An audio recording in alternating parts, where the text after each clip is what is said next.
नमस्कार, स्वागत आप कर रहे हैं न्यूज 24 पर। मैं हूं प्रिंस लंबा। हरियाणा प्रदेश में विधानसभा चुनाव को लेकर सरगर्मियां तेज हो चुकी है। तो वही बात की जाए बीजेपी पार्टी की। बीजेपी पार्टी में भी तमाम नेता विधानसभा चुनाव की टिकटों को लेकर घेरेबंदी, मोर्चेबंदी करनी शुरू कर चुके हैं। और इस लिस्ट में सबसे टॉप पर जो है राव इंद्रजीत सिंह का नाम बना हुआ है, क्योंकि राव इंद्रजीत सिंह जो कि अपनी बेटी आरती राव की विधानसभा चुनाव के तौर पर लॉन्चिंग करना चाहते हैं, राजनीतिक पृष्ठभूमि की स्थापना करना चाहते हैं, अपने बेटी को राजनीतिक तौर पर, सियासी तौर पर स्थापित करना चाहते हैं और उसको लेकर अब भरपूर प्रयास करते हुए नजर आ रहे हैं। हालांकि राव इंद्रजीत सिंह को लेकर यह भी लगातार कहा जा रहा है कि वो बीजेपी से नाराज है, खफा है, या फिर यूं कहें कि बीजेपी के खिलाफ ही मोर्चा खोल रखा है। हालांकि राव इंद्रजीत सिंह अमित शाह की जनसभा से पहले तक लगातार बीजेपी के खिलाफ बोलते हुए नजर आ रहे थे,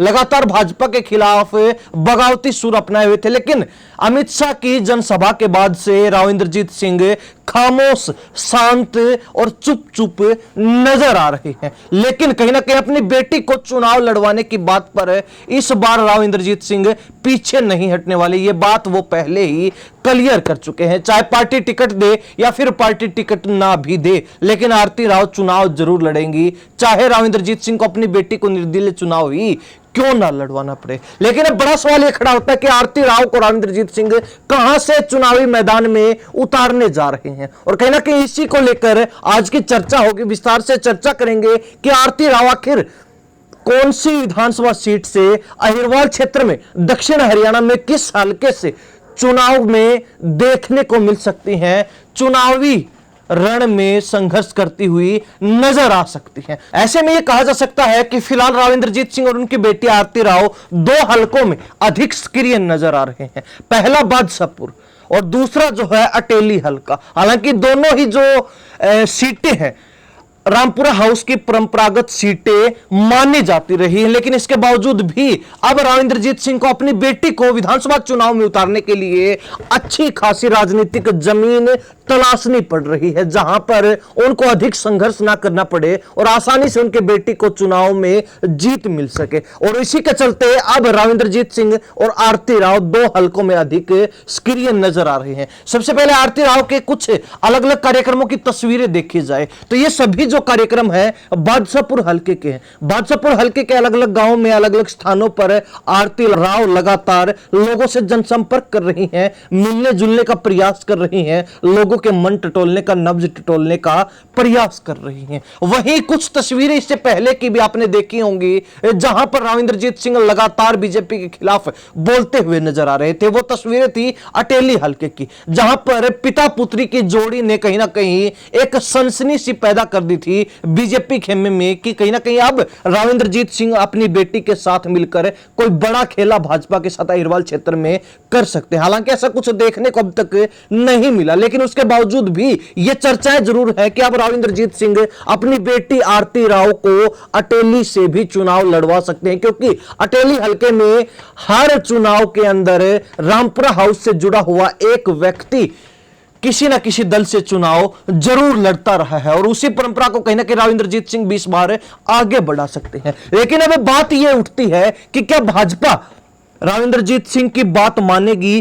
क्या भाजपा के द्वारा आरती राव को टिकट दी जाएगी या फिर 2019 की तरह राव इंद्रजीत सिंह हाथ मलते ही रह जाएंगे? यह भी एक बड़ा सवाल खड़ा होता है। लेकिन इन सभी चीजों से निपटने के लिए अब राव इंद्रजीत सिंह ने पहले ही मोर्चेबंदी शुरू कर दी है। यानी कि एक तरीके से देखा जाए तो अहिरवाल क्षेत्र में बीजेपी को घेरने का काम राव इंद्रजीत सिंह ने अभी से कर दिया है, क्योंकि विधानसभा चुनाव 2019 में जब राव इंद्रजीत सिंह अपनी बेटी को टिकट दिलवाने को लेकर प्रयासरत थे, लेकिन उसके बावजूद भी राव इंद्रजीत सिंह की दाल नहीं गली, उनकी बेटी को टिकट नहीं मिली। लेकिन उसके अलावा जो उन्होंने सेकंड ऑप्शन बीजेपी को दिया वो बीजेपी ने उनका स्वीकार कर लिया। आरती राव को अगर टिकट नहीं मिली तो उसके बदले राव इंद्रजीत सिंह ने कई हलकों में अपने समर्थकों को बीजेपी की टिकट दिलवा दी। यानी कि सेकंड प्लान बी में राव इंद्रजीत सिंह 2019 में कामयाब रहे थे। लेकिन क्या इस बार बीजेपी राव इंद्रजीत सिंह का प्लान ए, प्लान बी मंजूर करेगी, स्वीकार करेगी, ये अब एक बड़ा सवाल बना हुआ है, या फिर यूं कहे कि एक पेचीदा राजनीतिक समीकरण फिलहाल अहिरवाल क्षेत्र में देखने को मिल रहा है। और कहीं ना कहीं अब राविंद्रजीत सिंह ने यह क्लियर कर दिया है कि बीजेपी पार्टी से प्रयास रहेगा टिकट दिलवाने का, लेकिन फिर भी अगर भाजपा मेरी बेटी आरती राव को टिकट नहीं देती है तो चुनाव आरती राव जरूर लड़ेगी, अवश्य लड़ेगी, चाहे निर्दलीय ही क्यों न लड़ना पड़े। और यही बात आरती राव भी खुलकर बोल चुकी हैं कि चुनाव जरूर लड़ेंगे, बेशक चुनाव निर्दलीय ही लड़ना पड़े। तो वही दूसरा प्रयास राविंद्रजीत सिंह का टिकट दिलवाने का, लेकिन बीजेपी की जो परिवारवाद के खिलाफ की रणनीति है वो कहीं ना कहीं राविंद्रजीत सिंह के काम में हर बार टांग अड़ा देती है। लेकिन फिर भी राविंद्रजीत सिंह इस चुनाव में हर हाल में अपनी बेटी की पॉलिटिकल लॉन्चिंग करना चाहते हैं, अपनी बेटी को राजनीतिक तौर पर, सियासी तौर पर स्थापित करना चाहते हैं, ताकि उनकी जो पूरी राजनीतिक बागडोर है वो बेटी के हाथों में सौंपी जा सके। लेकिन कहीं ना कहीं राविंद्रजीत सिंह के इस काम में भी, राविंद्रजीत सिंह के इस मास्टर स्ट्रोक में, मास्टर प्लान में भी बीजेपी के परिवारवाद के खिलाफ की रणनीति टांग अड़ाती हुई नजर आ रही। यानी कि जो राविंद्रजीत सिंह दाल बनाने का प्रयास कर रहे हैं, लेकिन उनकी दाल इस बार भी कम ही गलती हुई नजर आ रही है। लेकिन कहीं ना कहीं एक बात तय है कि राविंद्रजीत सिंह जो लगातार बीजेपी को घेरने का काम कर रहे हैं पिछले कुछ समय से, तो ऐसे में कहा जा सकता है कि उनके तेवर, अगर उनकी बेटी को टिकट नहीं मिलती है तो और भी बगावती हो सकते हैं, और भी अधिक विरोध का और राविंद्रजीत सिंह के गुस्से का सामना बीजेपी को अहिरवाल क्षेत्र में करना पड़ सकता है। हालांकि यह कहना भी गलत नहीं होगा कि सिर्फ राविंद्रजीत सिंह ही नहीं, बल्कि अन्य और भी हरियाणा प्रदेश में कई ऐसे नेता हैं जो अपने बेटे बेटियों को, जो अपने बच्चों को, जो अपने वारिसों को राजनीतिक तौर पर, सियासी तौर पर स्थापित करना चाहते हैं। और अब कहीं ना कहीं उनकी उम्मीद, उनको एक आशा की किरण के रूप में राविंद्रजीत सिंह ही नजर आ रहे हैं। सभी की निगाहें, सभी की नजरें राविंद्रजीत सिंह पर टिकी हुई है कि अगर बीजेपी राविंद्रजीत सिंह की बेटी को टिकट देगी तो कहीं ना कि उनके वारिसों को भी, उनके बच्चों को भी टिकट जरूर मिलेगी। और सभी नेता फिलहाल राविंद्रजीत सिंह पर आश्रित नजर आ रहे हैं। चाहे इस सूची में चौधरी धर्मवीर सिंह की बात की जाए, जो कि भिवानी महेंद्रगढ़ लोकसभा सीट से सांसद हैं, वो भी अपने बेटे को राजनीतिक तौर पर स्थापित करना चाहते हैं ताकि उनकी जो पूरी सियासी बागडोर है वो उनका बेटा संभाल सके। और ऐसे में वो भी राविंद्रजीत सिंह पर आश्रित नजर आ रहे हैं। यही हाल जो है कृष्णपाल गुर्जर का भी है, जो कि अपने बेटे को विधानसभा चुनाव में उतारना चाहते हैं, लेकिन परिवारवाद की जो पॉलिसी बीजेपी की है कहीं ना कहीं उसको लेकर वो खामोश नजर आ रहे हैं। लेकिन फिर भी उनकी निगाहें राविंद्रजीत सिंह पर टिकी हुई हैं। इसके अलावा अगर बात की जाए पूर्व सांसद सोनीपत से रमेश चंद्र कौशिक, वो भी अपने बेटे को चुनाव में उतारना चाहते हैं,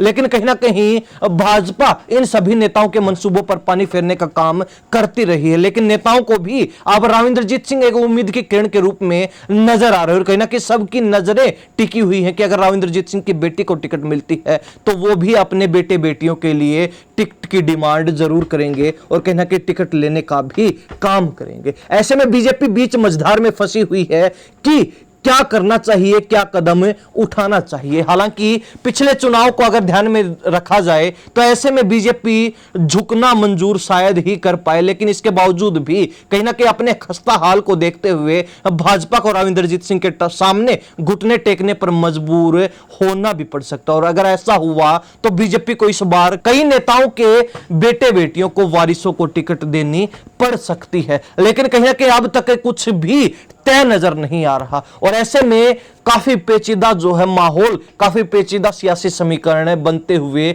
नजर आ रहे हैं। लेकिन कहीं ना कहीं अहिरवाल क्षेत्र की जनता की अगर बात की जाए तो अपनी इस बारे में क्या राय रखते हैं? क्या वास्तव में ही आरती राव को भाजपा टिकट देने का काम करेगी? बादशाहपुर या अटेली किसी एक क्षेत्र से आरती राव चुनाव लड़ सकती हैं और अगर राविंद्रजीत सिंह की बेटी को टिकट नहीं मिलती तो राविंद्रजीत सिंह भी बीजेपी के खिलाफ कोई बड़ा कदम उठा सकते हैं। इस बारे में आपकी क्या राय? अपनी राय कमेंट के माध्यम से जरूर रख सकते हैं। इन सब बातों के साथ मैं प्रिंस लांबा, हरियाणा न्यूज़ 24। नमस्कार, जय हिंद।